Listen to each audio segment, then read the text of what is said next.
atau biasa aja sih? Lebih absen.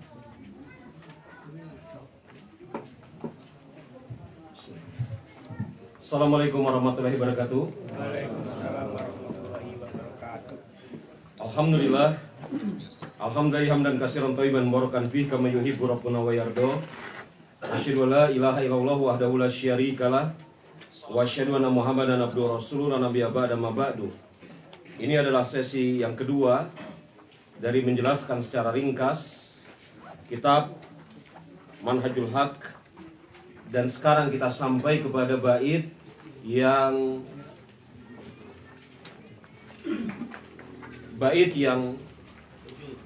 ke-6. Terakhir kita membahas bait yang ke-6. Ya, tentang yakni apa? Bahwasanya seluruh makhluk Allah Subhanahu wa taala pada hakikatnya mereka bertasbih secara hakiki. Ada kalimat, ada kaidah yang bagus sekali yang dibawakan oleh Syekh Muhammad Amin Asy-Syankiti rahimahullahu taala, sebagaimana bisa antum lihat di halaman yang ke-21 mulai dari 2 baris terbawah. Halaman ke-21 mulai dari 2 baris ke bawah, yakni kaidah yang ditetapkan oleh para ulama Ahlussunnah wal Jamaah. Bahwasanya apa? Bahwasanya nas dalil dari Alkitab dan As-Sunnah. Ini kaidah yang menjelaskan bahwasanya dalil nas yang bersumber dari Alkitab dan As-Sunnah, dia tidak boleh dipalingkan makna dari makna zahirnya kepada selain makna tersebut, kecuali dengan dalil yang menunjukkan dia memang harus dipahami atau dipalingkan dari makna zahirnya. Kita ulangi kaidah ini, yang artinya bahwasanya nas dalil dari Al-Quran maupun As-Sunnah, ana nusus Al-Kitabi was Sunnah la yajuza, ketemu yang saya baca? Bahwasanya dalil dari Alkitab maupun As-Sunnah, dia tidak boleh dipalingkan dari makna zahirnya kepada makna yang selainnya, kecuali dengan dalil juga, yakni dalil dari Al-Quran dan As-Sunnah, yang dengan sebab itu mewajibkan dia dipalingkan dari makna zahirnya. Ya. Nah, ini untuk menunjukkan apa? Bahwasanya ketika disebutkan segala sesuatu bertasbih kepada Allah Subhanahu wa taala, maka zahirnya mereka betul-betul bertasbih. Tasbih yang hakiki dengan ucapan subhanallah. Dan tasbih yang hakiki ini tidak boleh dipalingkan. Oh, maksudnya bukan tasbih, tetapi maksudnya ini dan itu. Tidak boleh dipalingkan kepada maksudnya ini dan itu, kecuali di sana memang ada dalil yang menunjukkan bahwasanya maknanya tidak bisa atau tidak boleh dipahami sesuai dengan zahirnya. Begitu. Ya.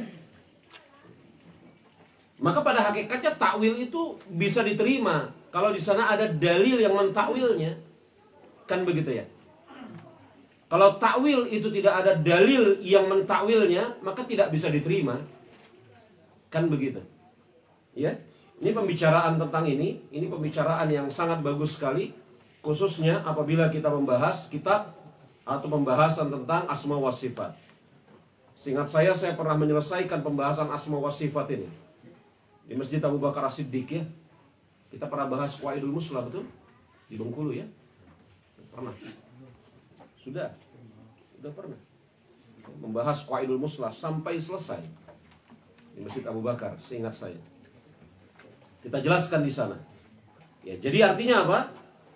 Berdasarkan kaidah ini, lafadz hakiki, lafadz yang ada, dia tidak boleh dipalingkan maknanya dari selain zahirnya, kecuali di sana ada apa? Ada dalil yang memang menunjukkan bahwasanya lafadz tersebut tidak boleh dipahami secara zahir, harus ditakwil dengan pemahaman yang lain. Ini kaidah yang dibawakan oleh para ulama, diantaranya oleh Syekh Muhammad Amin Asy-Syankiti rahimahullahu taala dalam Adwaul Bayan. Ini kaidah yang bagus sekali. Ya, kaidah yang bagus sekali. Kita masuk sekarang kepada bait yang ke-7. Bait yang ke-7. Penulis Nazam An-Nazim, beliau berkata, tanazzaha aniddin waqufin mumathilin wa an wasfi zil nuqsani jalla muwahadu. Bait yang ke-7. Kita sucikan Allah Subhanahu wa taala dari segala sesuatu. Niddin, nida, tandingan. Niddin, nidda, tandingan. Ya, dengan tasdid dal, nidda, niddin. Itu tandingan. Kita sucikan atau Anda sucikan Allah Subhanahu wa taala an niddin, dari segala sesuatu, dari sekutu, dari tandingan.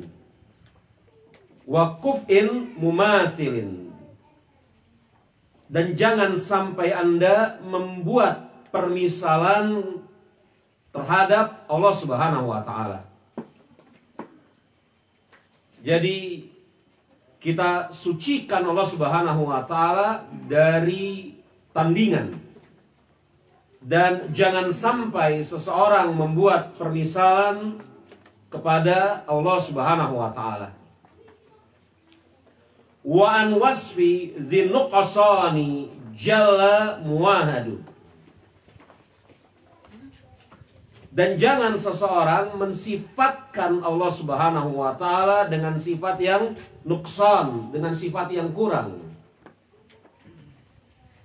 Dengan sifat yang kurang.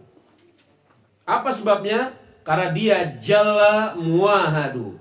Dia adalah yang maha esa, lagi dia adalah yang maha agung.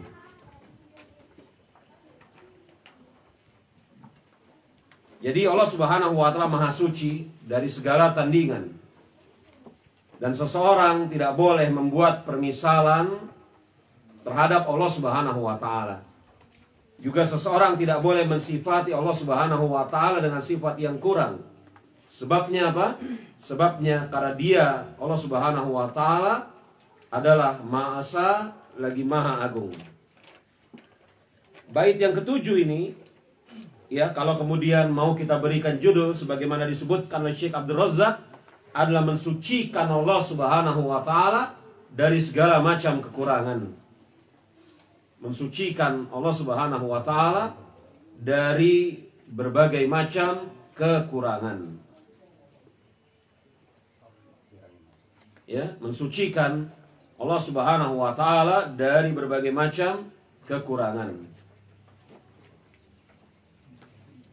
Syekh Abdul Razak hafizahullah taala, beliau menyebutkan dua macam pembahasan yang ada di dalam bait ke-7 ini. Yang pertama, antum bisa lihat halaman ke-22, 3 baris dari atas. Awal, yang pertama, ya, yang pertama, an-niddin wa kuf'in mumathilin.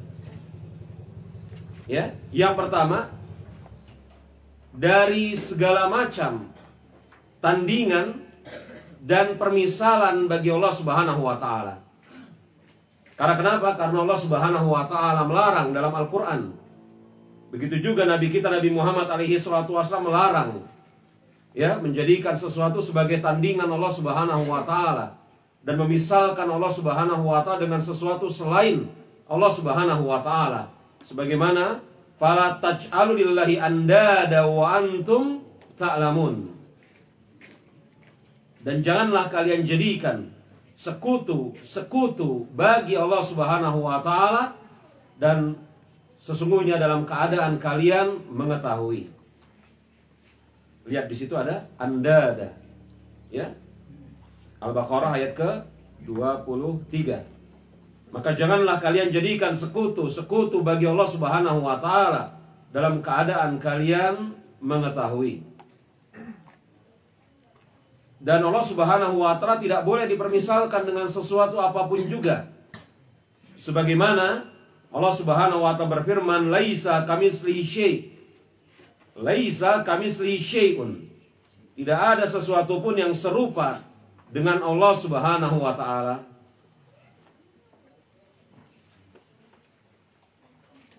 Ya. Tidak ada sesuatu pun yang serupa dengan Allah Subhanahu wa taala.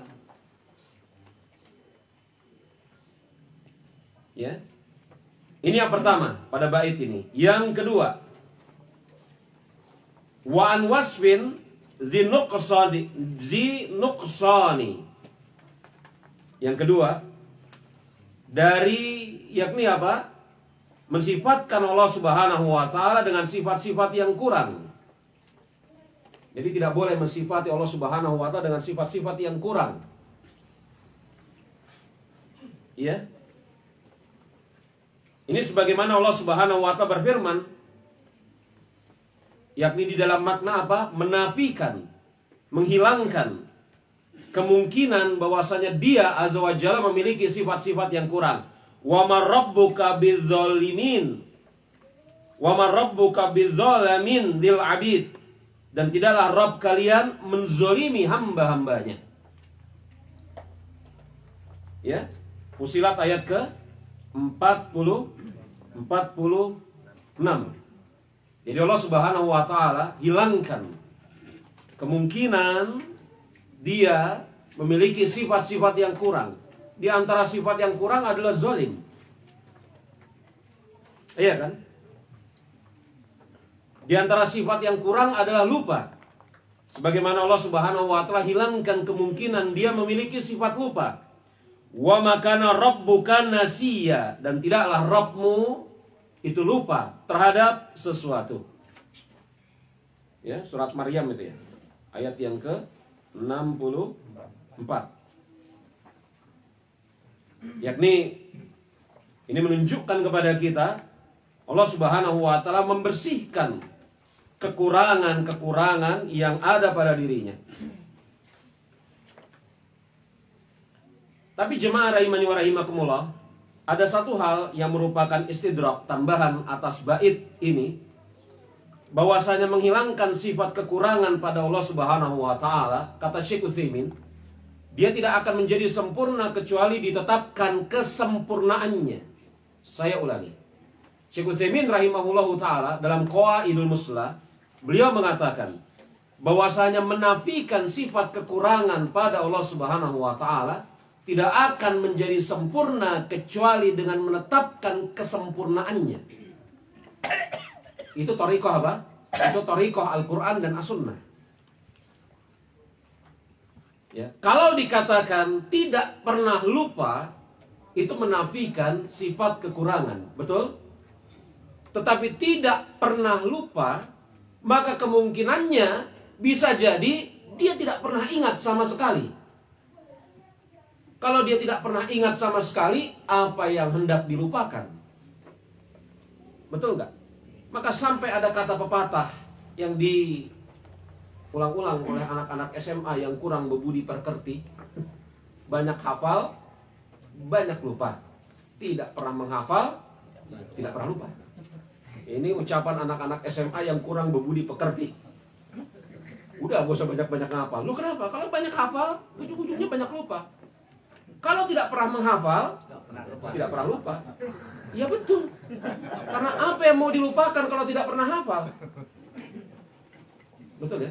Ini ucapan anak-anak SMA yang kurang berbudi pekerti. Jadi kalau perkataannya Rabbmu tidak pernah lupa, itu menghilangkan, menafikan sifat kekurangan pada Allah. Tetapi kata Syekh Utsaimin, kalau kita perhatikan dalil-dalil dari Al-Quran maupun As-Sunnah, maka kalau ada penafian sifat kekurangan pada Allah, maka pasti akan dijumpai penetapan sifat kesempurnaan bagi Allah. Pasti. Allahu la ilaha wal hayyul qayyum la ta'khuzuhu sinatu wala naum. Dia tidak pernah tertimpa ngantuk, lagi juga tidak pernah tertimpa lelah. Betul? Itu penafian sifat kekurangan. Sebelumnya ditetapkan sifat kesempurnaan. Al-Hayyu, Al-Qayyum. Ya? Karena bisa jadi orang tidak pernah lupa dengan sebab tidak pernah hafal sebelumnya. Dia enggak. Ini saya agak lupa kaidah keberapa dalam Qawaidul Muslah. Tetapi itu ada di dalam Qawaidul Muslah. Jadi menafikan sifat kekurangan pada Allah Subhanahu wa taala itu tidak akan mungkin menjadi sempurna kecuali ditetapkan sifat kesempurnaan bagi Allah. Ya, kalau dikatakan Allah Subhanahu wa taala tidak zalim, betul. Menafikan sifat kekurangan. Kalau dikatakan kepada seseorang kamu tidak zalim, itu menafikan sifat kekurangan pada orang tersebut. Betul ya? Tetapi bisa jadi orang itu tidak zalim karena tidak mampu berbuat zalim. Hah? Bahkan dialah yang menjadi korban di iya kan? Nah begitu. Bahkan dialah yang menjadi korban dizolimi. Maka menafikan sifat zolim dari Allah tidak akan menjadi sempurna kecuali ditetapkan sifat kesempurnaan bagi Allah. Yakni apa? Adil. Iya kan? Nah begitu. Ini istidrak, tambahan atas bait yang ketujuh ini. Dan tidak boleh seorang muslim mensifatkan Allah Subhanahu wa taala dengan sifat-sifat yang kurang. Nggak boleh.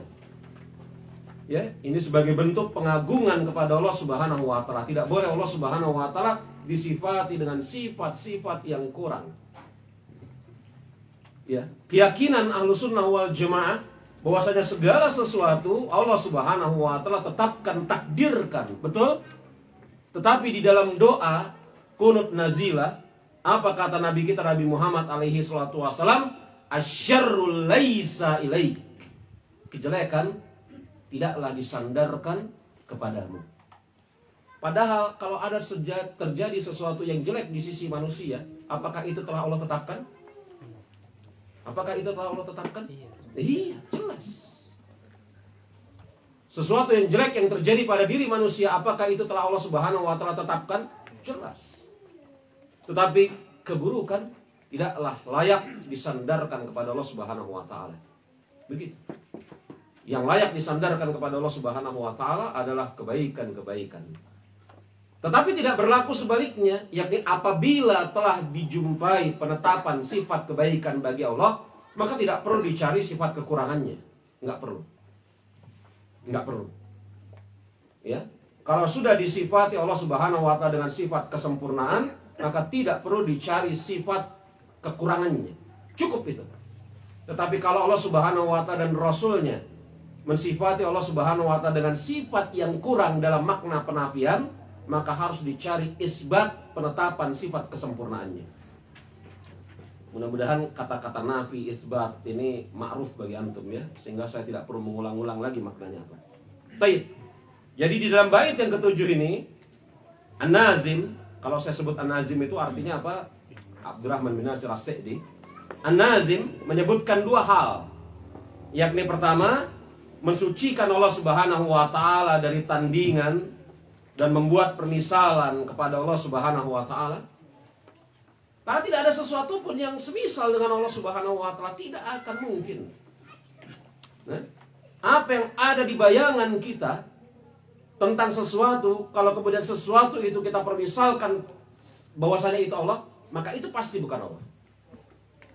Pasti. Ya. Yang kedua, bahwasanya apa? Bahwasanya menghilangkan pensifatan kurang bagi Allah Subhanahu wa taala. Sebabnya kenapa? Lihat kelanjutannya. Jalla muahadu. Karena dia, yakni Allah Subhanahu wa ta'ala, itu maha agung lagi maha esa. Jalla itu agung ya, mulia. Sedangkan muahadu itu apa? Esa atau tunggal. Ya. Baik, kita lanjut kepada bait yang ke-8. Bait yang ke-8, halaman ke-23. Berat ya pada zuhur ya. Pada ngantuk ya.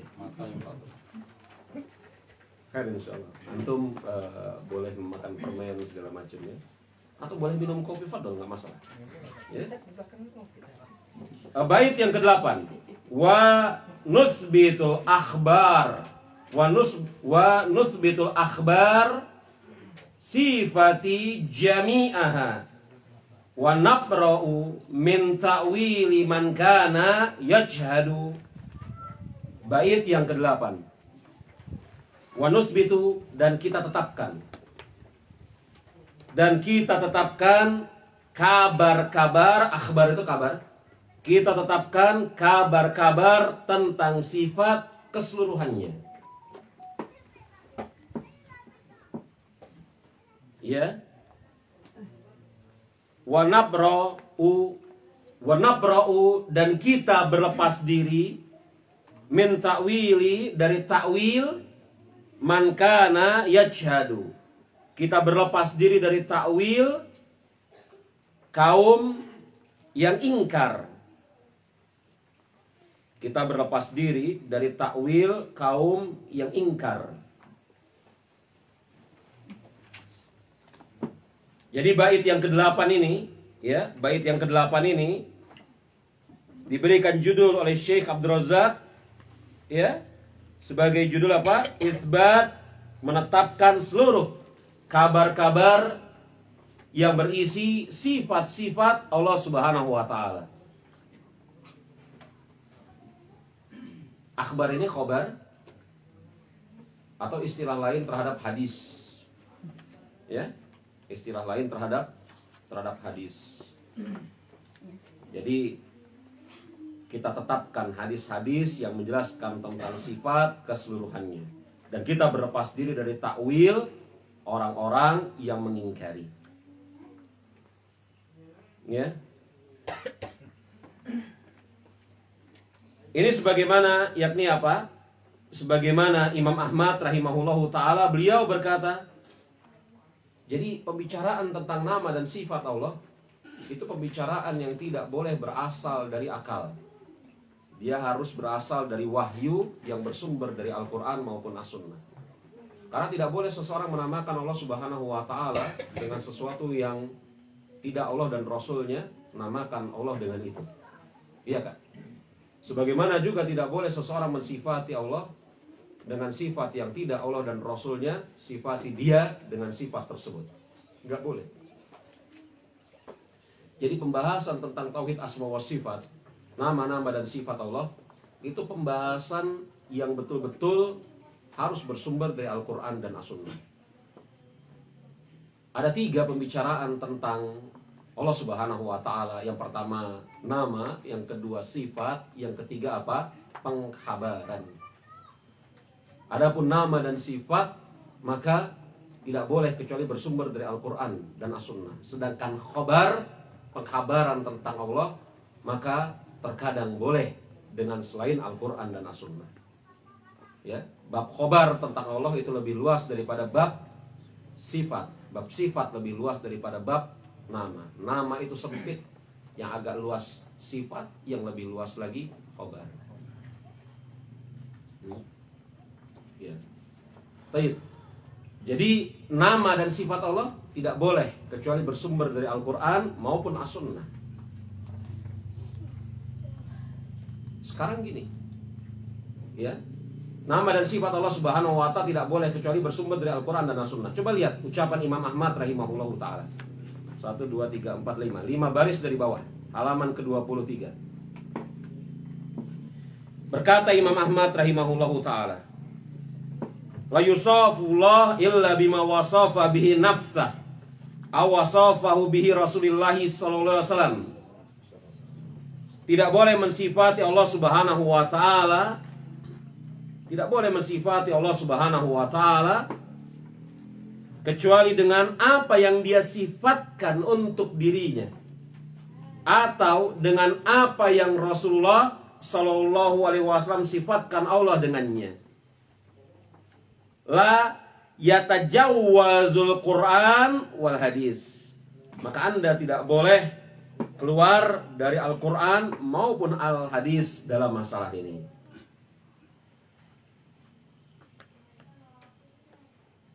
Ya. Jadi nama dan sifat Allah harus bersumber dari Al-Quran dan As-Sunnah.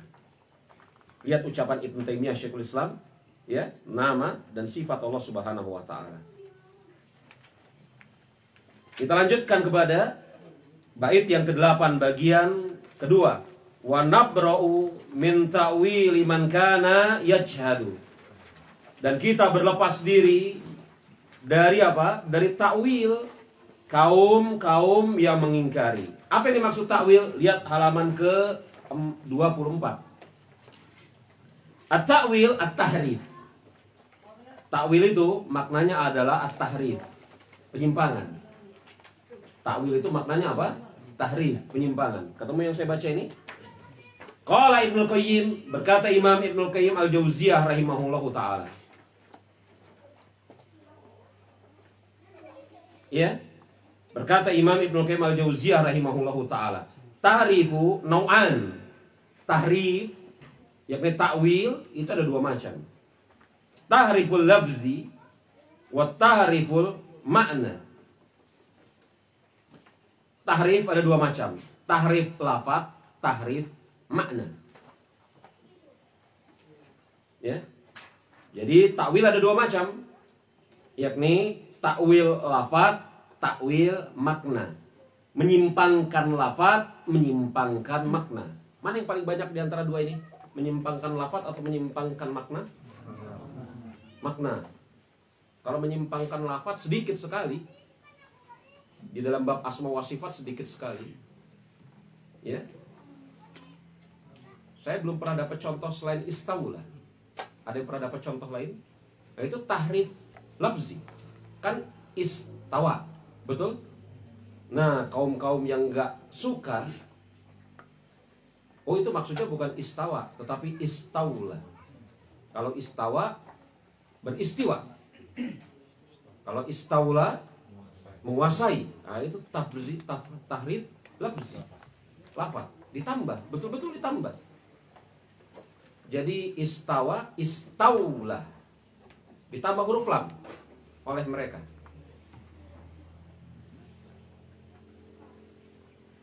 Makanya Imam Ibnu Qayyim dalam Nuniyahnya mengatakan ketika menyebutkan tentang lam dalam lafaz istaula, kanun fil lafzi hintah fil kalam Yahud.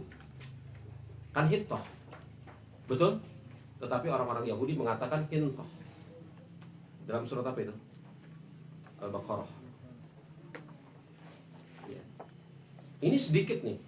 Saya belum pernah dapat contoh selain istaula. Mungkin ada contoh yang lain. Allahu a'lam. Itu tahrif lafaz. Betul-betul ditahrif lafaznya. Yang banyak tahrif makna atau takwil makna. Nah, coba kita lihat nih ya. Tahrif makna. Ya. Yakni tahrif makna. Yakni menyimpangkan secara makna. Menyimpangkan secara makna. Oh ya, tahrif lafaz itu bisa terjadi dari 4 jurusan. Lihat ini. Tahrif lafaz itu bisa terjadi lewat 4 jurusan. Ima biziyadah dengan penambahan huruf. Lihat itu di buku kita. Ima biziyadatin dengan penambahan huruf. Istaula kan itu. Ima binuqsanin atau dengan pengurangan huruf. Ini saya juga belum tahu ini apa. Gimana caranya? Ya. Nuqsan itu di mana kita nggak tahu ya. Wa ima bitakhiri harakatin irabiyatin Ini yang kedua, yang ketiga maaf. Atau dengan apa? Merubah harokat. Merubah harokat. Bahasa Arabnya, i'rabnya, merubah harokat i'rabnya. Wa ima ghairi i'rabiyatin, atau selain harokat i'rabnya. Jadi ada 4. Kalau merubah harokat maklum ya. Wa kalamullah wa kalamullah. Kalamu itu bedanya jauh tuh. Yang satu Allah mengajak bicara, yang kedua Musa yang ngajak bicara. Beda gak? Itu merubah harokat, betul? Kalamu. Wa kalamullah wa kalamullah. Yang satu Allah mengajak bicara Musa, yang kedua Musa yang ngajak bicara Allah. Tuh, itu cuman ma sama mu aja. Nah, cuman a sama ku. Artinya berbeda 180 derajat. Nah ini tahrif apa? Atau takwil lafaz. Sedangkan tahrif makna adalah udulu bil ma'naan wajhihi wa haqiqatihi. Adapun ta'rif makna adalah memalingkan maknanya ya dari hakikatnya. Memalingkan makna dari hakikatnya. Jadi bukan lafadznya yang dirubah, tetapi maknanya. Ya, maksud yad itu ya bukan tangan, tetapi kekuasaan. Nah, begitu. Yad itu bukan tangan, itu kekuasaan. Wajh itu bukan wajah, tetapi keredoan. Nah, itu tahrif makna. Ya. Kemudian yang selanjutnya masih di bait yang ke-8, man kana yajhadu, yakni orang-orang yang ingkar. Ini keadaan yang kedua, yakni kaum yang ingkar. Wa ta'til. Coba tuh di halaman ke-24. Wal jahdu, al-inkar wa ta'til, inkar dan ta'til. Ta'til itu apa? Menolak. Menolak maknanya. Ya. Jadi Allah Subhanahu wa taala tidak bernama dan tidak bersifat dengan nama-nama dan sifat seperti itu. Begitu loh. Misalnya ketika disebutkan wajh, enggak. Tidak mungkin Allah Subhanahu wa taala memiliki sifat wajh. Jadi dia hilangkan lafadznya itu secara langsung. Kita susun yuk. Kita susun. Jadi penyimpangan di dalam asma wa sifat sampai bait yang ke berapa? 8 ini. Ya, penyimpangan terhadap asma wa sifat, ya, penyimpangan terhadap tauhid asma wa sifat itu ada dari bait yang ke-7 dan bait yang ke-8. Kita susun. Penyimpangan yang pertama, ya, penyimpangan yang pertama membuat permisalan bagi Allah Subhanahu wa taala. Ya, membuat permisalan bagi Allah Subhanahu wa taala. Ini biasa diistilahkan oleh Syekhul Islam Ibnu Taimiyah bila tamtsil. Betul? Kalau antum belajar akidah wasithiyah, Ibnu Taimiyah mengatakan bila tamtsil, tanpa memisalkan Allah Subhanahu wa taala. Bi ghairi tamtsil, biasanya begitu. Bi ghairi tamtsil. Ya. Kemudian penyimpangan yang kedua, yakni apa? Mensifati Allah Subhanahu wa taala dengan sifat yang kurang. Mensifati Allah Subhanahu wa taala dengan sifat yang kurang. Mensifati Allah dengan sifat yang kurang ini, kalau kita rujuk kepada ucapan Imam Ibnu Utsaimin, begitu ya. Itu ada 2 juga kemungkinannya. Yang pertama, mensifati Allah dengan sifat yang kurang secara lafaz. Misalnya Allah pelupa, gitu ya. Itu sifat yang kurang. Atau Allah zalim, betul?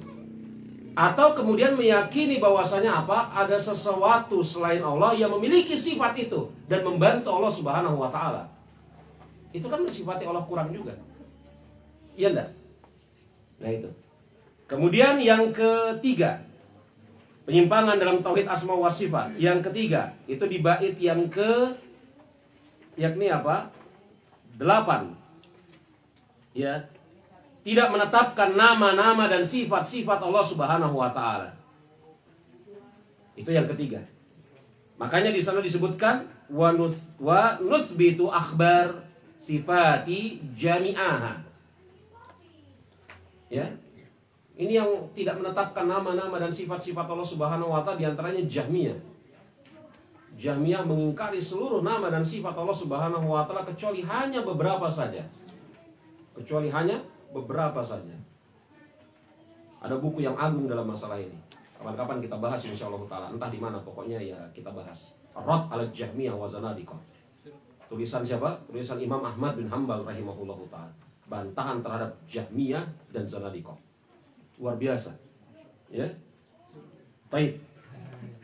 Wa nuthbitu akhbar sifati jami'aha, dan kita menetapkan kabar-kabar tentang sifat. Jadi tetapkan kabar-kabar tentang sifat-sifat Allah Subhanahu wa taala. Ya.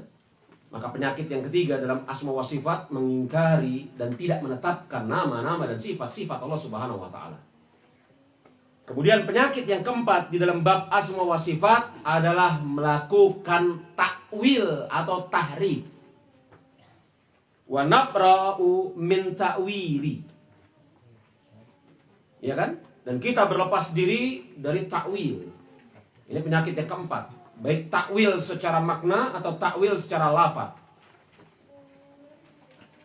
Penyakit yang kelima, man kana yajhadu. Dari orang-orang yang ingkar. Ini berarti apa? Penyakit yang kelima, taktil. Makanya Ibnu Taimiyah Syekhul Islam sering sekali mengatakan, wa nu'minu bi asma wa sifat bi ghairi tamtsilin wala tashbihin wala ta'tilin wala ta'wilin wala takyifin. Sering. Coba antum baca Aqidah Wasithiyah. Ibnu Taimiyah sering sekali mengulang-ulang ucapan seperti itu. Dan kita beriman kepada nama-nama dan sifat Allah Subhanahu wa taala bi ghairi tamtsil, tanpa mempermisalkan Allah dengan sesuatu apapun juga. Bi ghairi takyifin, tidak mempertanyakan bagaimana nama-nama dan sifat-sifat Allah Subhanahu wa taala itu hakikatnya, kaifiatnya seperti apa. Wala ta'tilin, jangan juga kemudian menolak nama-nama dan sifat-sifat Allah Subhanahu wa taala. Wala tashbihin, jangan menyerupakan nama Allah Subhanahu wa taala dan sifat Allah dengan sesuatu selainnya. Wala ta'wilin, jangan juga mentakwil, tapi kita tetapkan. Ini berulang kali. Kalau antum baca Aqidah Wasithiyah, antum akan jumpai ini. Iya. Kemudian kita masuk yang ke-9. Jadi ada berapa penyimpangan dalam asma wa sifat dari bab bait yang ke-7 dan ke-8? Ada 5. Ada 5 penyimpangan. Ya. Itu makanya luar biasa ya. Bait yang ringkas kayak gitu menyebutkan 5 penyimpangan dalam bab asma wa sifat. Yang kalau disyarah jadi kitab tebal. Iya kan? Itu luar biasa memang. Ulama itu semisal Syekh Siddi, lihat. 2 baris kayak gitu. Yang kalau ditulis mungkin hanya 1/5 halaman.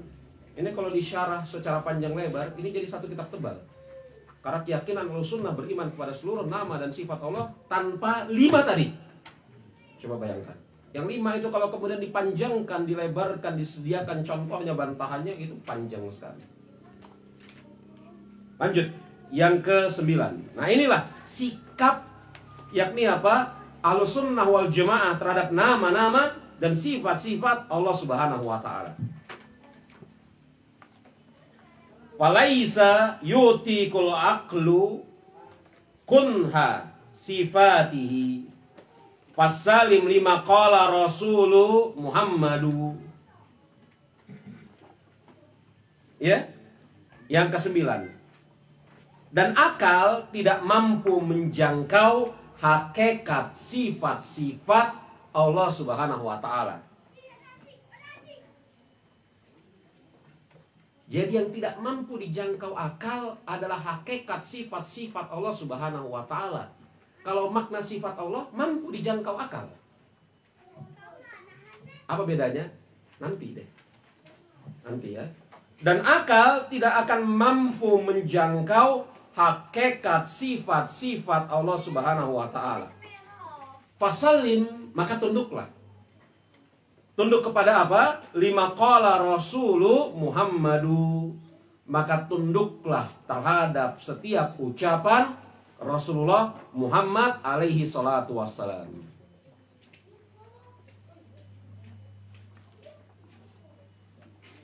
Ya. Nah, ini bait yang ke-9 yang diberikan judul apa? Sikap Ahlussunnah wal Jamaah terhadap nama-nama dan sifat-sifat Allah Subhanahu wa taala. Di dalam bait yang ke-9 ini, Syekh menjelaskan apa? Dua hal. Syekh Abdul Razak menjelaskan dua hal. Yang pertama apa? Dari ucapan falaisa yutikul aqlu kunha sifatihi. Akal tidak mampu menjangkau sifat-sifat Allah secara hakikatnya. Maka ini apa? Haza fihi ibtal takyif. Ini membatalkan takyif. Ini membatalkan takyif. Ikhwan, sifat Allah itu ada dua hal. Yang pertama maknanya, yang kedua kaifiatnya. Dalam sifat Allah ada dua hal. Yang pertama maknanya, yang kedua apa? Kaifiatnya. Makna dari sifat Allah, akal mampu menjangkaunya, tetapi kaifiatnya, cara Allah bersifat dengan sifat tersebut, yang akal tidak mampu, yakni apa? Menggapainya. Makanya ketika Imam Malik ditanya tentang istiwa Allah di atas ars, Imam Malik mengatakan apa? Istiwa itu maknanya maklum, tahu, beristiwa, bersemayam. Apa yang dibingungin? Betul ya? Seperti wajah, paham. Apa yang dibingungin dari sifat, dari makna wajah? Tetapi kaifiat wajahnya Allah itulah yang tidak kita ketahui. Kaifiatnya. Istiwanya Allah seperti apa? Itulah yang tidak kita ketahui. Kalau maknanya istiwa maklum, kaifnya yang majhul. Caranya seperti apa? Itu yang kita nggak ketahui. Nah, kan begitu. Maka yang ditetapkan oleh Ahlussunnah wal Jamaah adalah maknanya, sedangkan kaifiatnya tidak diketahui. Ini berbeda dengan ahlu tafwid. Ada sebagian orang yang tersamar bahwasanya apa? Akidah salafus soleh, akidah salafi dalam bab sifat Allah itu apa? Nama dan sifatnya tidak mereka ketahui. Bukan. Ya. Jadi nama dan sifatnya tidak diketahui. Maaf, sifatnya Allah baik maknanya ataupun kaifiatnya tidak diketahui oleh salafus soleh. Itu salah. Salafus soleh mengetahui maknanya. Yang tidak mereka ketahui dan juga mereka tidak bertanya kepada Rasulullah adalah apa? Kaifiatnya. Ada sebagian orang yang kemudian apa? Mengatakan bahwasanya salafus soleh di dalam bab nama dan sifat ahlu tafwid menyerahkan makna nama dan sifat Allah, khususnya sifat Allah, kepada Allah Subhanahu wa taala. Ini keliru. Salafus soleh mengatakan kami mengetahui maknanya, betul? Kaifiatnya lah yang tidak kami ketahui. Makanya ada kritikan ya kepada Al-Imam Ibnu Qudamah dalam Lum'atul I'tiqad dalam bab ini. Kalau antum baca atau belajar Lum'atul I'tiqad, ada yang udah pernah baca kan di sini ya, yakni apa, belajar Lum'atul I'tiqad kan? Itu apa? Ada kritikan kepada Imam Ibnu Qudamah. Karena ucapan Imam Ibnu Qudamah terkesan melakukan tafwid terhadap makna. Itu dikritik oleh ulama. Sebagian ulama mengkritiknya. Ucapan Imam Ibnu Qudamah. Ini sebagai bentuk apa? Ya, apa? Amanah ilmiah. Tapi sekali-kali tidak hendak merendahkan kedudukan Imam Ibnu Qudamah, enggak. Ya. Beliau jabar, ahli ilmu luar biasa Imam Ibnu Qudamah. Tetapi di dalam bab itu terkesan beliau melakukan tafwid makna. Itu dikritik oleh sebagian ulama. Kritikan ini muncul dari ulama-ulama setelah Imam Ibnu Qudamah sampai sekarang. Ya, dalam Lum'atul I'tiqad. Jadi yang tidak diketahui oleh Ahlussunnah wal Jamaah salafus soleh adalah kaifiatnya. Ya, maka hakikat dari sifat-sifat Allah, bagaimana wajahnya Allah, Bagaimana Allah Subhanahu wa ta'ala beristiwa? Bagaimana bentuk dari jari jemarinya Allah? Kita tidak ketahui. Karena tidak ada sumber dari sisi Rasulullah, Allah Subhanahu wa ta'ala juga tidak pernah mengkabarkan kepada kita. Ya. Kalau seperti ini keadaannya, apa yang harus kita lakukan? Fasalim, tunduk sudah. Jangan berusaha kemudian menggali-gali. Karena siapa yang mau jawab? Kalau Allah tidak memberikan informasi, Rasul tidak memberikan informasi, para sahabat ketika itu tidak ada yang bertanya kepada Rasulullah, tidak ada jawaban dari sisi Rasulullah. Kalau sekarang kita hendak menggali-gali seperti apa kaifiat dari sifat Allah, kira-kira siapa yang dijawab? Siapa yang dijawab? Kan nggak ada yang ngejawab. Ya ada sih yang ngejawab, tapi jawabannya pasti salah. Iya enggak? Pasti salah. Kalau siapa yang jawab, oh silakan tanya saya jawab semuanya tentang kaifiat sifat Allah. Pasti salah jawaban dia. Karena seseorang mengetahui kaifiat dari sifat Allah, tidak bisa tidak harus kemudian melalui pengkhabaran dari Allah atau Rasulullah. Ya enggak? Atau kemudian dia pernah berjumpa dengan Allah. Nah begitu. Iya kan?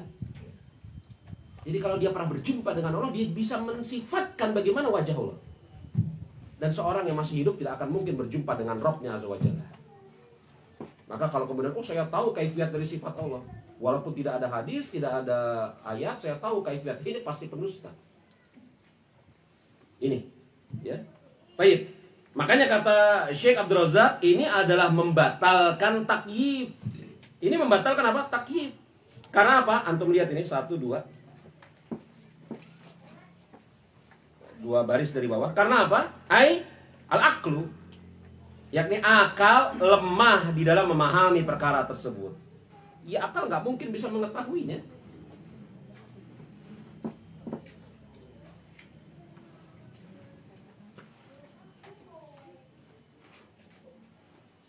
Nah ini nih, antum lihat di halaman ke-25. Ya. Ini insyaallah ta'ala antum maklum ini ya. Faqala, ini ucapan Imam Malik. Imam Malik ditanya tentang ayat Ar-Rahmanu 'alal arsy istawa. Allah Subhanahu wa ta'ala beristiwa di atas ars, betul? Faqala istiwa'u ma'lum wa kaif majhul wal imanu bihi wajibun wa su'alu anhu bid'atun. Istiwa itu maklum. Kaifiatnya, caranya majhul, tidak diketahui. Beriman kepadanya wajib. Memperdalam atau bertanya-tanya perkara tersebut bid'ah. Kenapa bertanya masalah kaifiat itu bid'ah? Karena nggak pernah ditanya oleh sahabat. Kan begitu. Ya. Lihat, perhatikan penjelasan Syekh Abdul Razak. Ucapan Imam Malik istiwa maklum, istiwa itu maklum. Kenapa? Fi lughatil Arab. Karena istiwa itu bahasa Arab. Orang-orang Arab tahu maknanya, begitu loh. Iya kan? Istiwa itu bahasa Arab. Seperti kalau kemudian diterjemahkan ke dalam bahasa kita bersemayam, maklum sudah. Hah? Jadi mendefinisikan sesuatu yang jelas terang benderang itu malah memperburuk penggambaran, betul ya? Coba, air itu apa? Definisikan kepada saya. Ini kan kerjaannya orang-orang filsafat. Air itu apa? Definisikan kepada saya. Atau definisi air, malah tambah bingung kita. Iya kan? Ya sudah, air. Nah, apa lagi didefinisikan? Air, sudah. Makanya apa? Dikatakan istiwa maklum. Kenapa istiwa itu maklum? Ya karena itu bahasa Arab. Orang Arab tahu makna istiwa. Para sahabat tahu makna istiwa. Wa qawluhu, dan ucapan Imam Malik, kaif majhul. Kaifnya, kaifiatnya, caranya tidak diketahui. Apa yang tidak diketahui? Kaifiyatu istiwaihi, cara Allah beristiwa. Layak lam, tidak diketahui oleh siapapun. Karena Allah tidak ngasih tahu, Rasulnya juga tidak kasih tahu. Ya. Dan ucapan Imam Malik, al-imanu bihi wajibun. Ya, beriman kepada perkara istiwa Allah itu wajib. Karena apa? Banyak dalil dalam masalah ini. Wa su'alu anhu bid'ah.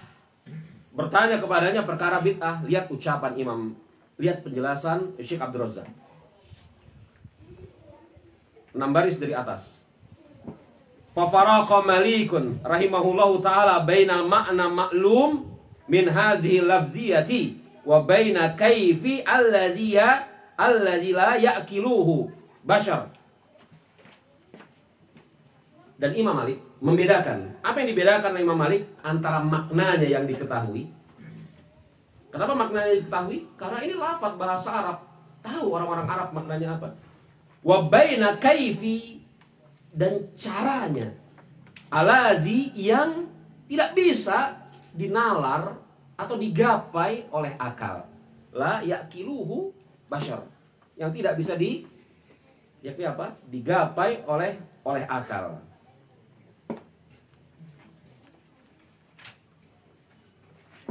Kemudian kita lanjut. Lalu kalau akal kita tidak bisa menggapainya, tidak ada yang ngasih informasi tentang kaifiat sifat Allah. Tidak ada yang ngasih informasi tentang kaifiat sifat Allah, baik Allah maupun Rasulnya. Akal juga tidak bisa menggapainya. Apa yang menjadi kewajiban seorang muslim? Fasallim lima qala Rasulullah Muhammad alaihi salatu wassalam. Maka yang menjadi kewajiban kita adalah tunduk terhadap setiap ucapan Nabi kita Nabi Muhammad alaihi salatu wassalam. Ini sebagaimana ucapan para ulama semisal Imam Az-Zuhri. Ya, 2 baris dari bawah. Qala Az-Zuhri, minallahi risalatu wa ala Rasulullahi sallallahu alaihi wasallam balagh wa alaina taslim. Risalah ini datangnya dari Allah. Kewajiban Rasulullah menyampaikannya. Adapun kewajiban kita semua tunduk. Kewajiban kita semua tunduk. Ya. Jadi kadang-kadang ada yang mengatakan salaf ini main aman, ya, aslam, tunduk aja, nggak pakai akal. Bos, yang ngomong ini Az-Zuhri. Az-Zuhri ini imam ahli hadis, yang hafal ratusan ribu hadis yang ngomong ini dengan sanadnya. Yang ngomong bahwasanya kewajiban kita kepada yakni apa? Kepada sabda Rasulullah adalah taslim, tunduk. Yang ngomong itu Imam Ahmad yang hafal 2 juta hadis. Kira-kira akal yang lebih cemerlang, akal kita atau akal Imam Ahmad? Begitu aja lah. Kadang-kadang orang yang mengikuti manhaj Ahlussunnah wal Jamaah salafi, ketika berhadap salafi ini enggak aslam. Maaf, salafi ini enggak a'lam, tapi aslam, main aman. Enggak tahu ini nama-nama dan sifat Allah. Ya. Kurang alim. Yang alim itu kami, karena kami ya berbicara model-model kayak gini. Yang ngomong ini Az-Zuhri. Yang ngomong ini Imam Ahmad. Orang yang ngigoknya aja dalam tanda kutip ngucapin sanad hadis gitu loh. Iya. Makanya memang sesekali harus kita sebutkan gitu ya, biografi ulama-ulama kita, agar jangan sampai kemudian ada orang-orang yang agak kurang tahu diri gitu loh, menganggap bahwasanya oh ini dia ini Imam Syafi'i, Imam Ahmad, Imam Malik main aman. Imam Malik menetapkan istiwa. Maknanya jelas kata Imam Malik. Yang kita tidak ketahui adalah kaifiatnya. Istiwa kata Imam Malik, istiwa. Istiwa maklum. Lihat, Imam Malik mengatakan istiwa. Imam Malik tidak mengatakan istaula. Ya kan? Ya? Tiba-tiba ada orang, enggak, maknanya bukan istiwa, istaula. Ya cobalah orang-orang yang mengucapkan kalimat seperti ini dan semisalnya, ya, memperhatikan ketika dia menyebutkan istaula, maknanya bukan istawa. Yang maklum itu maknanya bukan istiwa, tetapi istaula. Kira-kira dia akan berhadapan dengan siapa? Dengan Imam Malik. Ya? Kalau saya sih ogah-ogahan bertentangan pendapat dengan Imam Malik, Imam Syafi'i, Imam Ahmad. Ogah saya betul. Siapa kita berbeda pendapat dengan mereka, ya toh? 2 bulan lalu telah kita sebutkan di dalam daurah kita Raful Malam di Curug, betul ya? Luar biasa itu berbenturan pendapat dengan orang-orang seperti itu. Ini nggak main-main gitu. taslim terhadap Al-Quran dan As-Sunnah. Yang menyebutkan ini Imam Az-Zuhri. Jangan diutak-atik.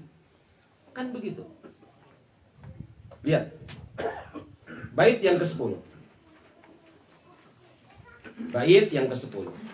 Wasamadu ali li'izmi sifatihi wa kullu jami'i khalqillah yasmudu. Huwa samadu. Dia adalah as-samad. Ali, yang maha tinggi. Sifatihi, sifat-sifatnya. Wa kullu jami'i khalqi, dan seluruh makhluk Allah yasmudu, bersandar kepadanya. Nah, bait ke-10 ini itu menjelaskan salah satu dari contoh nama-nama dan sifat-sifat Allah Subhanahu wa taala adalah As-Samad. Ya.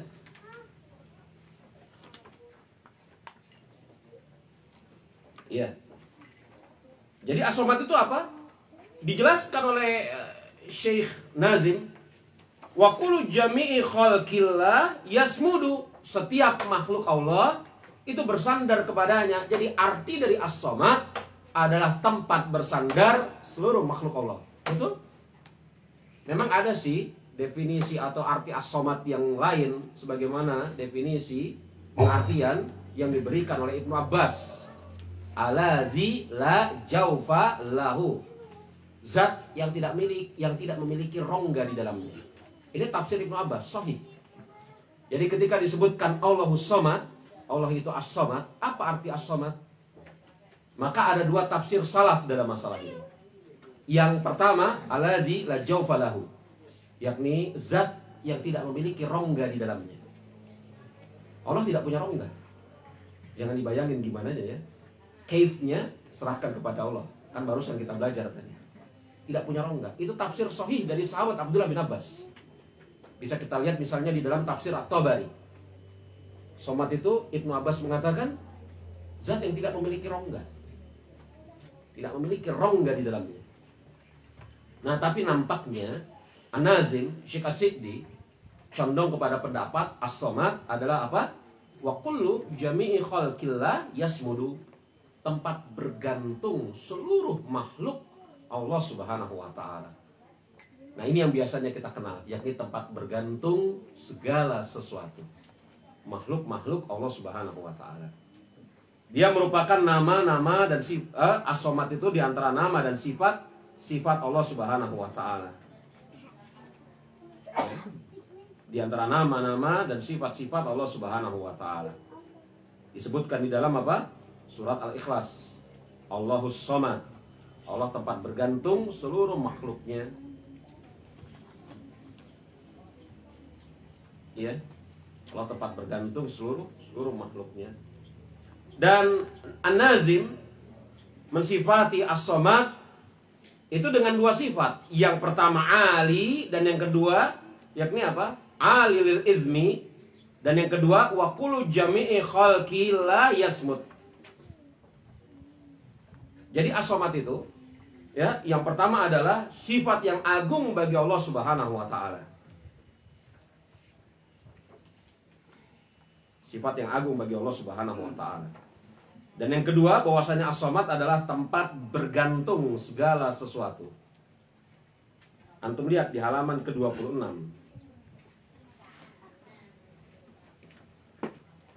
Tafrughu fi hajatiha. Ketemu yang saya baca? Halaman ke-26, 2 baris dari bawah. Ketemu yang saya baca? Yakni? Ketemu? Tempat menyandarkan hajat-hajat kita. Tempat berharap keinginan-keinginan atau permintaan-permintaan kita.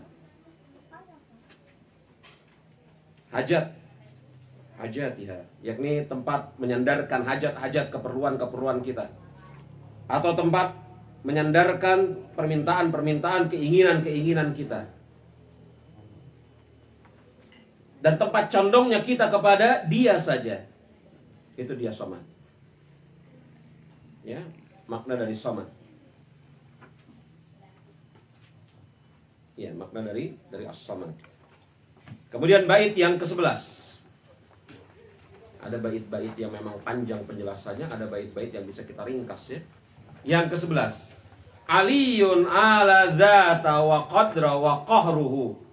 Qaribun mujibun bil wara mutawaddidu. Bait yang ke-11. Dia adalah Ali. Dia adalah yang maha tinggi. Ala zatan. Dia adalah yang maha tinggi. Ali itu yang maha tinggi. Apa yang tinggi? Ala zatan. Zatnya. Nah, ini menetapkan ketinggian Allah Subhanahu wa ta'ala. Wa qadran. Dia adalah yang maha tinggi. Tinggi apa? Zatnya. Qadran. Ketentuannya. Wa qahruhu. Dan kekuatannya.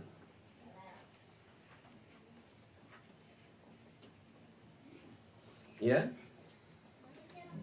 Jadi Allah Subhanahu wa ta'ala, dia adalah yang maha tinggi secara zat, ya, secara ketentuan dan secara kekuatannya.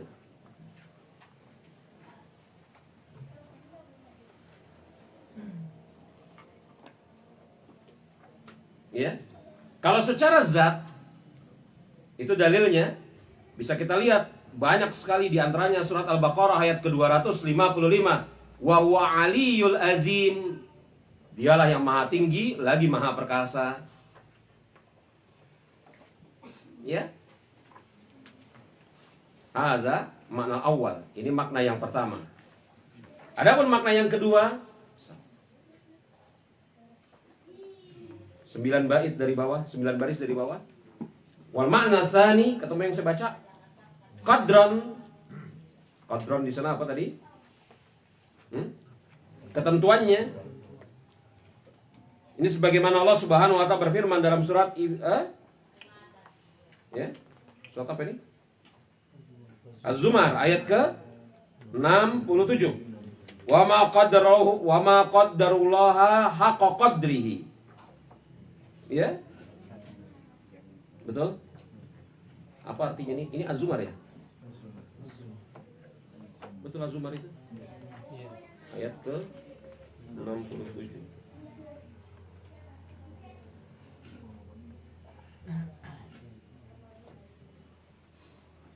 Dan mereka tidak mengagungkan Allah Subhanahu wa ta'ala sebagaimana mestinya, padahal ya betul. Dan mereka tidak mengagungkan Allah Subhanahu wa ta'ala dengan sebagaimana mestinya.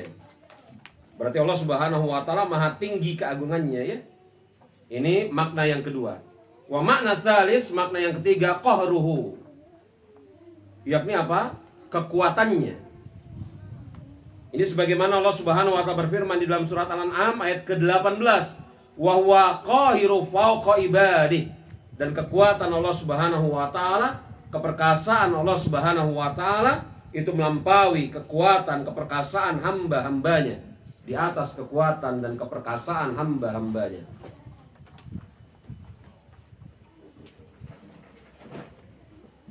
Jadi jemaah, ya, sedikit, mudah-mudahan kemudian ada manfaat. Di dalam pembahasan tauhid asma wa sifat, ada nama atau ada sifat Allah Subhanahu wa ta'ala yang di dalamnya mengandung nama atau sifat Allah Subhanahu wa ta'ala yang lain. Saya ulangi. Dalam pembicaraan tauhid asma wa sifat, ada nama atau sifat Allah Subhanahu wa ta'ala yang di dalamnya mengandung nama atau sifat Allah Subhanahu wa ta'ala yang lain. Bisa diikuti sampai di sini? Ini kalau di dalam pembahasan ilmu usul fikih namanya dilalah tadammun. Dilalah tadammun. Jadi di dalam satu nama dan sifat Allah terkandung nama dan sifat Allah yang lain. Ini namanya dilalah tadammun. Tadammun itu mengandung di dalamnya, ada padanya. Betul ya? Di antaranya yang paling besar mengandung dilalah tadammun adalah lafzul jalalah. Betul? Nama Allah Subhanahu wa ta'ala Allah kan mengandung seluruh nama dan sifat Allah Subhanahu wa ta'ala yang lain. Betul? Allahul lazi la ilaha illa huwal hayyul qayyum la ta'khuzuhu sinatun wa la naum. Betul? atau di akhir dari surat Al-Hasyr, betul? Ya. Contoh ini, Ali di sini itu mengandung setidaknya 3 nama dan sifat Allah Subhanahu wa taala. 3 nama dan sifat Allah Subhanahu wa taala. Ya, dari Ali yang maha tinggi. Apa kata Nazim? Allah Subhanahu wa taala maha tinggi. Apa yang tinggi dari Allah Subhanahu wa taala? Zatnya. Zat itu sifat Allah, betul? Ya. Berarti dari lafaz Ali, ketinggian Allah, apa yang tinggi? Zatnya. Itu yang pertama. Yang kedua, qadran, kekuasaannya. Maaf, ketentuannya, betul? Qadir. Maka dari Ali ada di dalamnya nama dan sifat Allah Al-Qadir. Betul enggak? Kemudian yang ketiga, qahruhu, qahar, keperkasaan, kekuatan. Maka dari Ali maka terkandung nama dan sifat Allah yang ketiga, Al-Qahar. Makanya kan nama Allah diantaranya Al-Qadir, Al-Qahar. Di antara sifat Allah adalah ya, huwa maujud, zat, betul? Dan kemudian dia Al-Qadir dan dia Al-Qahar. Makanya para ulama semisal Imam Zahabi mengatakan Ali Allah itu ada pada 3. Zat, Qadir, dan Qahar. Jadi ulunya Allah itu pada 3. Pada zatnya, pada kekuasaannya, dan pada ketentuannya. Nah, begitu. Jadi ulunya Allah itu ketika disebutkan Allah itu Al-Ali, bukan hanya zatnya. Betul ya? Bukan hanya zatnya yang Ali. Zatnya Ali, betul. Tetapi juga keperkasaannya dan ketentuannya juga Ali. Nah, ini dia. Makanya kalau antum baca misalnya ya, penjelasan para ulama semisal Syekh Utsaimin ketika menyebutkan sifat ulu Allah itu pada 3. Zatnya, itu yang pertama. Ketetapannya, itu yang kedua. Keperkasaannya, itu yang ketiga. Coba deh antum baca-baca buku apa terkait dengan penjelasan nama-nama dan sifat-sifat Allah Subhanahu wa taala. Makanya Syekh Abdul Razzaq menyebutkan 1, 2, 3, 4 baris dari bawah. Fahadhi salasatu ma'anin lil uluwi yadullu 'alaiha ismullahi tabaraka wa ta'ala aliyun. Ketemu yang saya baca? Dan ketiga ini apa maksudnya? Zatan qadran wa qahran. Zatan qadran wa qahran. Ya qahruhu itu gara-gara ya punya kembali kepada Allah ya. Zatan qadran wa qahran. Fahazihi salasatu, 3 ini apa? Itu dia, zat, qadar dan qahar. Ya. Fahazihi salasatul ma'anin, 3 hal ini adalah makna dari apa? Lil ulu, dari makna ulunya Allah. Yadullu 'alaiha, yang menjadi dalil atas nama Allah Subhanahu wa taala Al-Ali. Jadi alinya Allah pada zat, qadar dan qahar.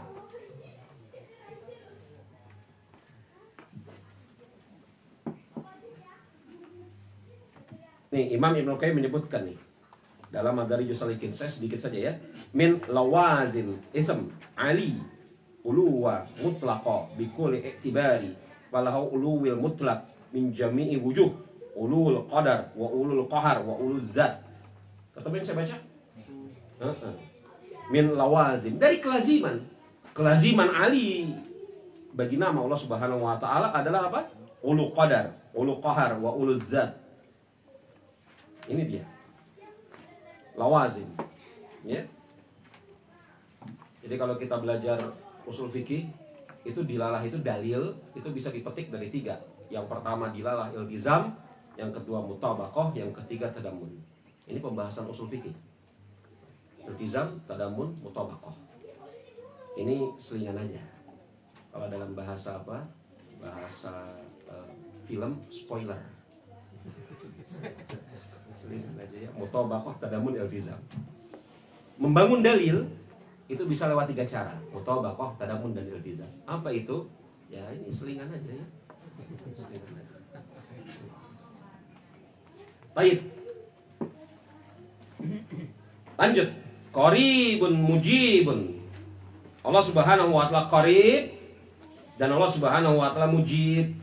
Qarib itu salah satu di antara nama-nama Allah Subhanahu wa taala. Sebagaimana juga mujib. Mujib merupakan salah satu di antara nama-nama Allah Subhanahu wa taala. Atau sifat yang mujib ini ya, Allahu a'lam. Jemaah rahimani wa rahimakumullah, lihat ini. Qarib 1 2 3. 3 baris dari atas, halaman ke-28. Ismun min asma'illahi wa huwa dalun ala qurbihi.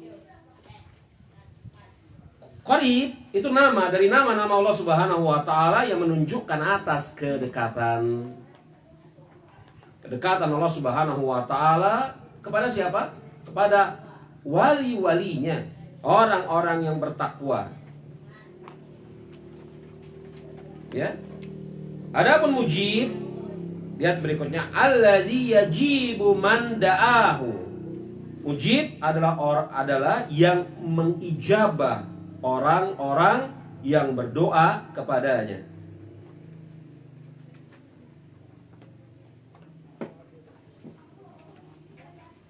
Ujibu da'watad da'i. Aku mengijabah doa orang-orang yang berdoa kepada aku. Wa qala rabbukumu ud'uni astajib lakum. Dan Rabbmu berkata, berdoalah kepadaku, niscaya akan aku ijabah. Jadi mujib itu lebih kepada pengijabahan doa. Ya. Sedangkan qarib itu lebih kepada kedekatan Allah kepada hamba-hambanya yang beriman dan bertakwa. Makanya Ibnu Taimiyah Syekhul Islam mengatakan, lihat itu.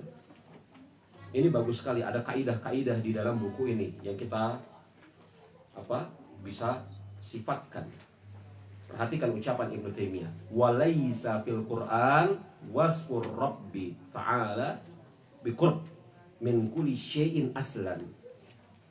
Tidak ada di dalam Al-Qur'anul Karim pensifatan Allah Subhanahu wa taala dekat, ya, pada segala sesuatu secara asal. Yakni Allah Subhanahu wa taala tidak mensifatkan dia dekat kepada segala sesuatu secara asal. Tidak. Bal akan tetapi pensifatan dekat Allah Subhanahu wa taala yang ada di dalam Al-Qur'anul Karim khasun la ammun. Itu dekat secara khusus, bukan dekat secara umum. Jadi Allah Subhanahu wa taala di dalam Al-Qur'anul Karim tidak pernah menyebutkan bahwasanya dia dekat kepada seluruh hamba-hambanya. Betul? Sebagaimana di dalam Al-Quran Allah Subhanahu wa ta'ala tidak pernah menyebutkan bahwasanya dia dekat pada segala keadaan. Tetapi khusus, tidak umum. Contohnya ini, Ibnu Taimiyah Syekhul Islam rahimahullahu ta'ala mengatakan, contohnya surat Al-Baqarah ayat ke-186. Wa iza sa'alaka ibadi anni fa inni qaribun ujibu da'watad da'i iza da'an. Dan apabila ya hamba-hambaku bertanya tentang keadaan diriku, katakanlah sesungguhnya aku dekat.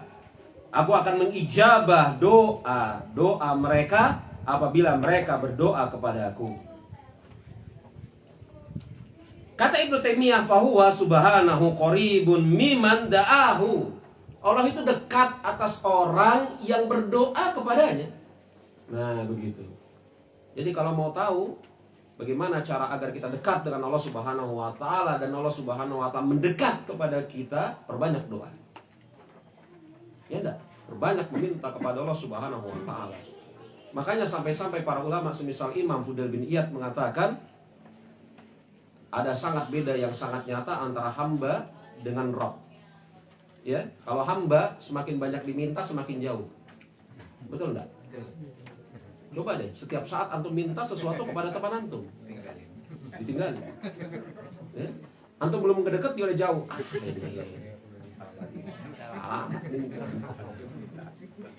Ya kan? Istilahnya kalau kata bahasa kita udah kecirenan ya.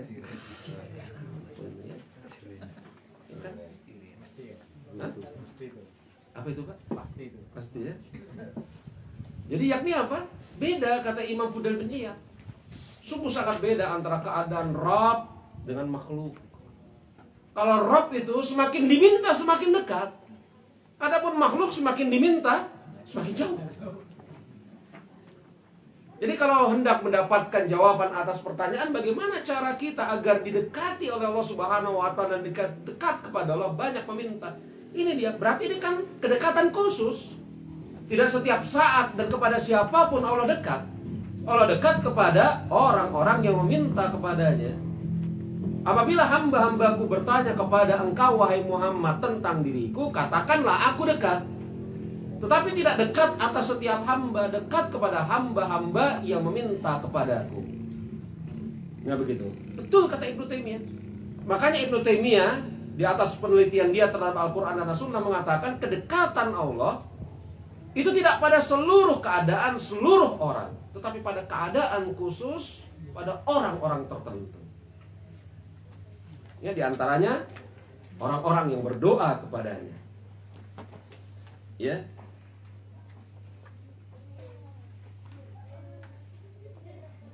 Di antaranya adalah orang-orang yang kemudian apa? Bertaubat. Lihat itu di surat Hud. Fastaghfiruhu tsumma tubu ilaihi inna rabbi qaribun mujib. Bertobatlah, beristighfarlah kalian kepada Allah. Kemudian bertaubatlah kepadanya, sesungguhnya Allah Subhanahu wa taala qarib mujib, dekat lagi mengijabah istighfar taubat kalian. Jadi qarib dan mujib itu diantara sifat-sifat Allah Subhanahu wa taala, tetapi khas lil mukminin. Iya kan? Karena nama Allah kan ada dua, yang membawa pengaruh kepada seluruh makhluk seperti Al-Khalaq. Betul? Yang menciptakan orang kafir siapa? Allah, jelas. Ya. Tetapi sudah barang tentu tidaklah Allah Subhanahu wa taala qarib dan mujib kepada orang-orang kafir. Qarib dan mujib ini hanya sifat yang Allah Subhanahu wa taala tampakkan, tunjukkan kepada kaum muslimin. Iya. Kemudian yang berikutnya masih jam berapa kita ini asar?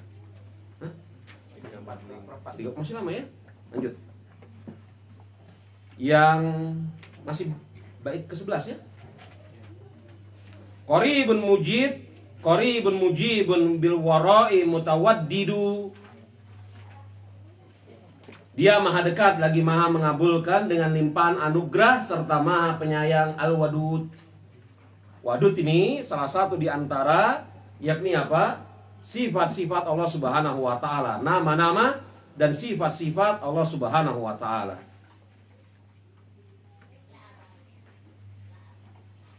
Satu, dua, tiga, empat baris dari atas halaman ke-29.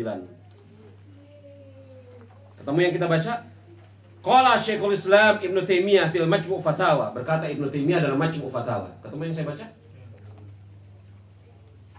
Al-wuddu, al-lutfu wal mahabbatu. Wud itu apa? Lutfu, yakni lembut, halus. Wal mahabbatu, dan cinta. Jadi kecintaan dengan cara yang lembut lagi halus. Kira-kira begitu kalau diterjemahkan.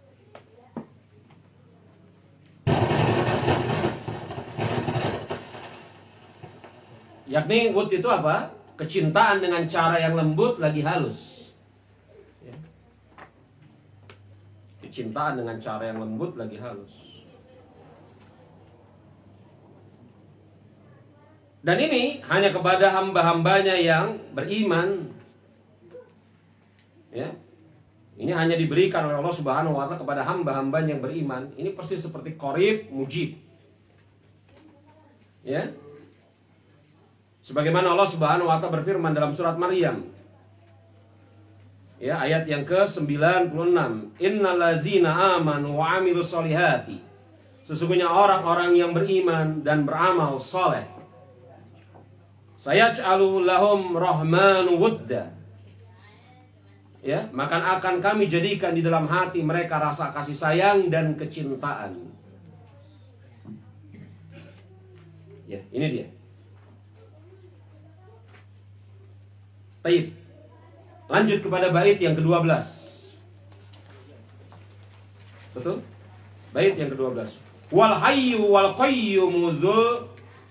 Bait yang ke-12, betul. Wal hayyu wal qayyumu dzul judil wa ghina wa kullu sifatil hamdillahi tusnadu. Dia yakni Allah al-hayyu al-qayyum, ya, dia adalah al-hayyu al-qayyum. Apa al-hayyu al-qayyum? Ntar kita yakni apa? Kita bacakan ucapan Syekh. Dia adalah al-hayyu al-qayyum, pemilik sifat kedermawanan dan kekayaan. Jud itu dermawan, ghina kekayaan. Wa kullu sifatil hamdillah tusnadu, dan segala sifat terpuji hanya disandarkan kepada Allah Subhanahu wa taala.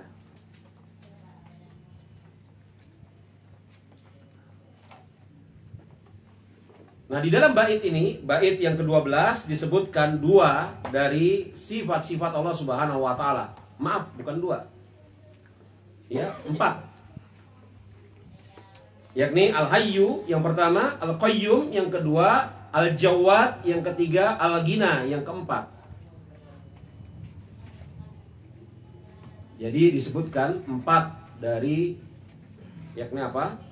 Nama-nama dan sifat-sifat Allah Subhanahu wa taala. Al-hayyu, al-qayyum, al-jawad, al-ghina. Apa yang dimaksud dengan al-hayyu?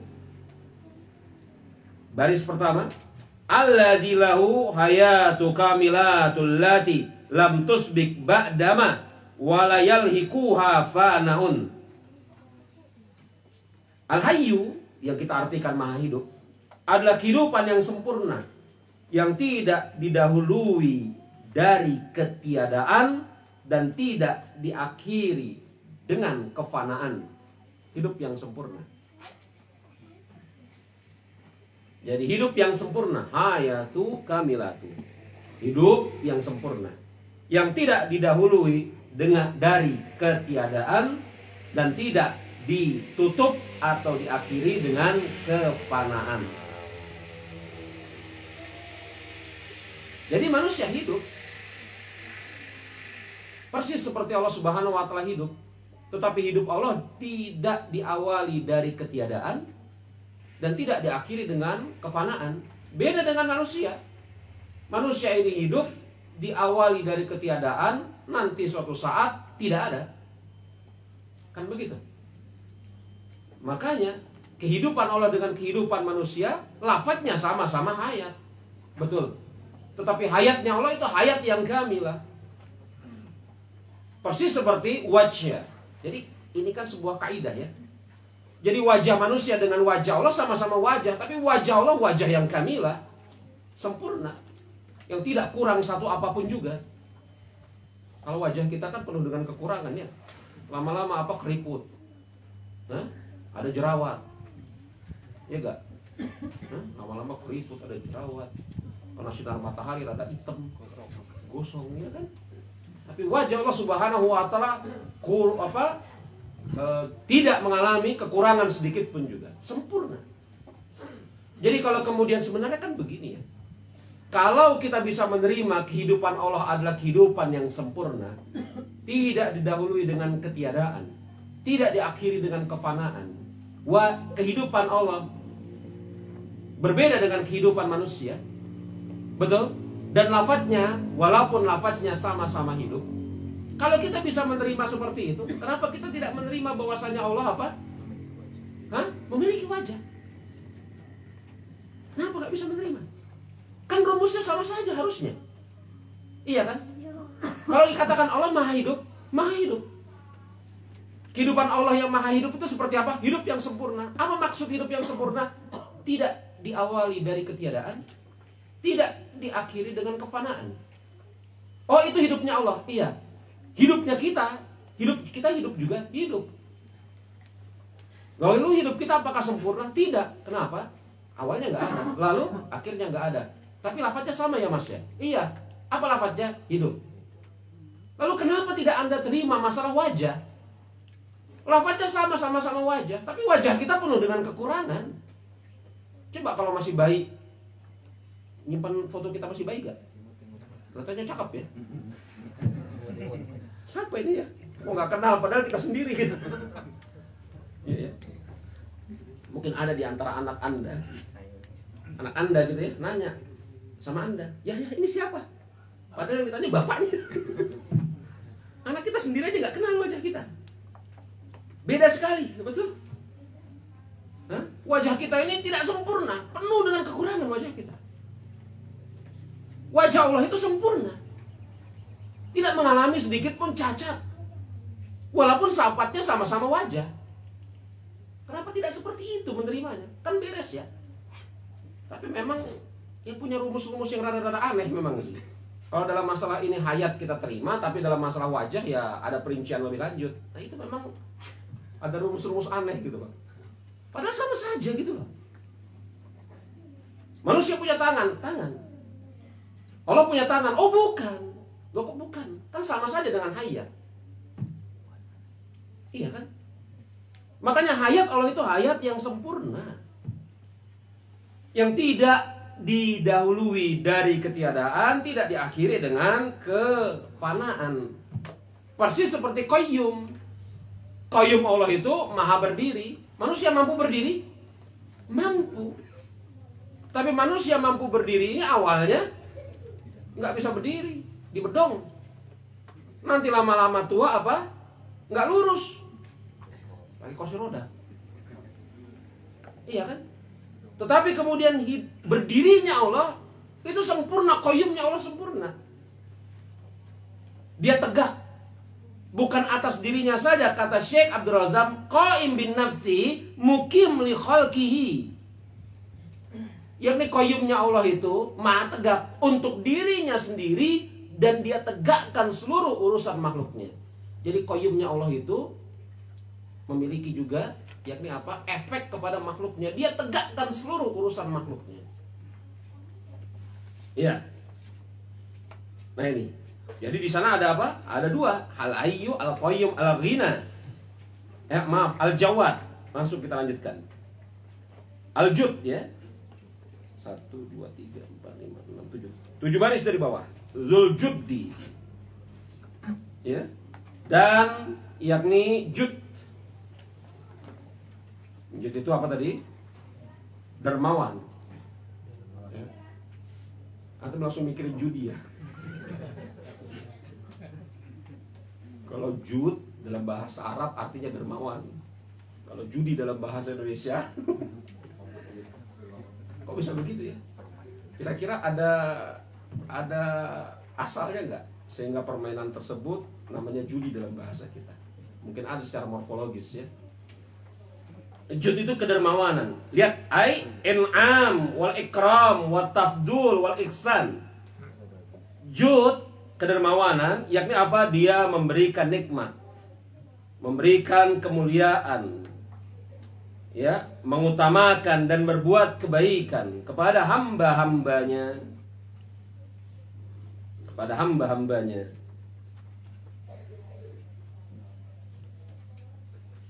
Sedangkan kemudian yang keempat, al-ghina. 1, 2, 3, 4. 4 baris dari atas halaman ke-31. Ghaniyun ghanan zatin. Ghaniyun ghanin zatin an jami' khalqihi. Allah Subhanahu wa ta'ala maha kaya, dan dia maha kaya secara zatnya, dan dia tidak berhajat kepada seluruh makhluknya. Ya. Allah Subhanahu wa ta'ala berfirman dalam surat apa tuh? Ayat yang ke-15, Fatir. Ya, ya ayuhan nasu antumul fuqara'u ilallahi wa wallahu huwal ghaniyul hamid. Wahai manusia, kalian fakir, berhajat kepada Allah Subhanahu wa ta'ala, dan Allah Azza wa Jalla maha kaya lagi maha terpuji. Ini sifat yang keempat dari Allah Subhanahu wa ta'ala. Kemudian lihat ini. Wa kullu sifatil hamd Wa kullu sifatillah wa kullu sifatil hamdillahi tusnadu. Dan segala sifat terpuji hanya disandarkan kepada Allah Subhanahu wa taala. Ya. Seluruh sifat yang terpuji. Artinya ini apa? Sifat-sifat yang tercela tidak boleh disandarkan kepada Allah Subhanahu wa taala. Seluruh sifat yang terpuji secara lafadznya begitu, secara lafadznya dan secara maknanya layaklah disandarkan kepada Allah Subhanahu wa taala. Ya, layaklah disandarkan kepada Allah Subhanahu wa taala. Ya. Baik. Nah, sekarang kita masuk kepada bait yang ke-13. Bait yang ke-13 ini membicarakan tentang qada dan qadar.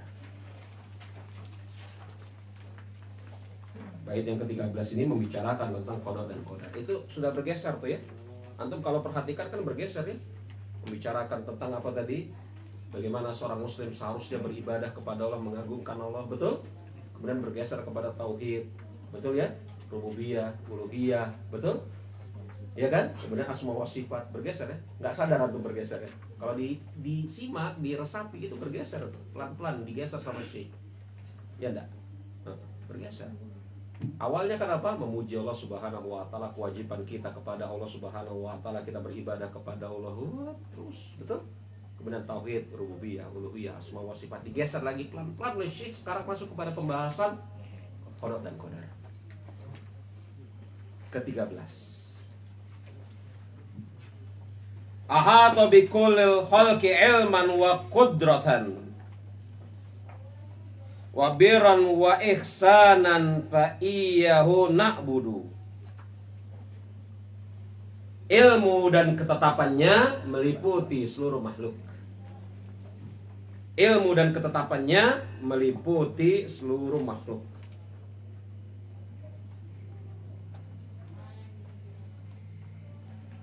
Ya. Dan kebaikan. Birron itu diartikan apa ya? Kebajikan mungkin ya. Dan kebajikan serta kebaikannya. Karenanya kita hanya beribadah kepadanya. Wa birron itu kebajikan ya. Kebajikan, bir itu bajik ya.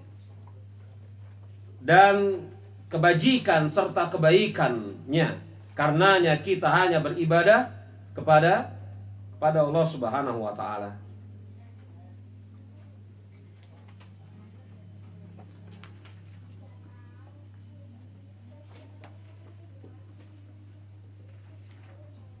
Ya. Nah, jemaah rahimani wa rahimakumullah. Syekh Nazim Abdurrahman bin Nasir As-Sa'di rahimahullahu taala, beliau mengatakan ahata bi kulli khalqi, yakni ilmu dan ketetapannya meliputi seluruh makhluk. Ini digeser pelan-pelan oleh Syekh. Gesernya itu halus sekali. Di sini ditetapkan oleh Syekh bahwasanya Allah Subhanahu wa taala memiliki sifat alim. Betul? Tetapi Syekh juga menjelaskan bahwasanya Allah Subhanahu wa taala memiliki sifat menetapkan segala sesuatu atas urusan makhluk-makhluknya, hamba-hambanya. Makanya kalau kita mempelajari tentang takdir, betul? Maka tingkatan iman kepada takdir tidak akan menjadi sempurna kecuali terkumpul padanya berapa perkara? 4. Iya enggak? Iya kan? Ilmu, betul? Allah Subhanahu wa taala mengilmui segala sesuatu. Betul? Ya. Kemudian yang kedua, Allah Subhanahu wa taala menetapkan, ya, menulis ketetapan tersebut. Al-kitabah, ilmu al-kitabah. Ya. Kemudian setelah itu, Allah Subhanahu wa taala menetapkan segala sesuatu. Betul? Kemudian Allah Subhanahu wa taala menciptakan segala sesuatu. Ilmu kitabah, masyiah wal khalq. Iya kan? Nah, itu. Jadi ini digeser oleh Syekh secara pelan-pelan bahwasanya ilmu Allah Subhanahu wa taala, jadi menetapkan bahwasanya Allah Subhanahu wa taala memiliki sifat alim. Kemudian juga mengatakan bahwasanya Allah Subhanahu wa taala menetapkan segala sesuatu meliputi seluruh urusan makhluk-makhluknya. Jadi segala sesuatu itu berada di dalam qada dan qadar Allah Subhanahu wa taala. Iya kan? Tidak ada yang terjadi di muka bumi ini melainkan atas kehendak Allah Subhanahu wa taala. Coba antum lihat di halaman ke-32. Betul. Wa qudratan, Allah Subhanahu wa taala menetapkan segala sesuatu. Fala yu'jizuhu syai'un fil ardi wala fis sama'i. Tidak ada, baik yang ada di langit maupun yang ada di bumi ini, yang bisa melemahkan, apalagi membatalkan keperkasaan, ketetapan Allah Subhanahu wa taala. Enggak ada. Kudrah di sana bolehlah kita artikan ketetapan atau keperkasaan. Kudrah al-qadar. Wala yu'jizuhu, maka tidak ada yang bisa melemahkan. Melemahkan saja tidak bisa, apalagi membatalkan apa yang telah Allah Subhanahu wa taala tetapkan. Sesuatu itu bisa ada di bumi, juga bisa ada di langit. Tidak bisa. Jadi kalau Allah Subhanahu wa taala telah menetapkan bahwasanya orang ini akan mati, pasti mati. Iya kan? Hah? Kalau Allah Subhanahu wa taala menetapkan orang ini pasti mati, maka pasti mati.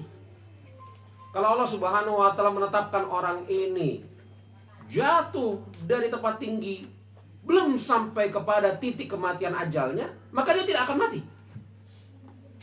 Hah? Maka nggak ada cerita bahwasanya apa? Orang itu mati bunuh diri mendahului ajalnya. Nggak ada ceritanya.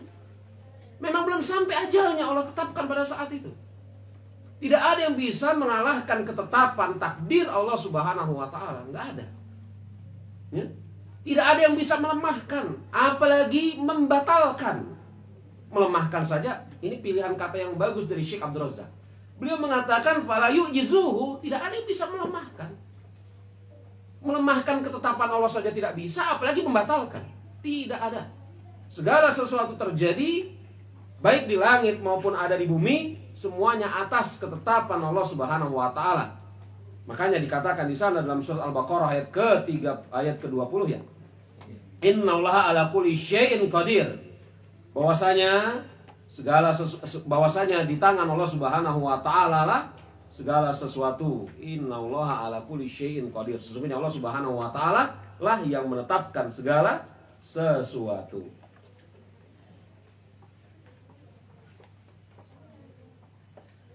Wa birran wa ihsanan. Lanjut. Ya, wabiran wa ihsanan. Kebajikan dan kebaikan. Jadi kebaikan, kebajikan yang dirasakan oleh hamba-hambanya ini merupakan nikmat dari Allah Subhanahu wa taala. Kebaikan dan kebajikan, ya, yang apa? Yang dirasakan oleh hamba-hambanya ini merupakan nikmat dari Allah Subhanahu wa taala. Ini sebagaimana ada di dalam ayat-ayat, ya, hadis-hadis yang insya Allah ta'ala kita maklum. Fa'iyyahu na'budu. Maka dengan sebab ini semua, maka karenanya kita hanya beribadah kepadanya. Jadi kita hanya beribadah kepada Allah Subhanahu wa ta'ala yang menetapkan segala sesuatu yang di tangannya ada kebaikan dan kebajikan. Ini sebagaimana Allah Subhanahu wa taala berfirman, iyyaka na'budu wa iyyaka nasta'in. Ai na'buduka wa la na'budu ghairaka wa nasta'inu bika wa la nasta'inu bi ghairika. Kata yang saya baca 1 2 3 4 5 6 7 baris dari bawah. Iyyaka na'budu wa iyyaka nasta'in. Hanya kepadamu lah ya Allah kami beribadah, dan hanya kepadamu lah ya Allah kami meminta pertolongan. Ai na'buduka.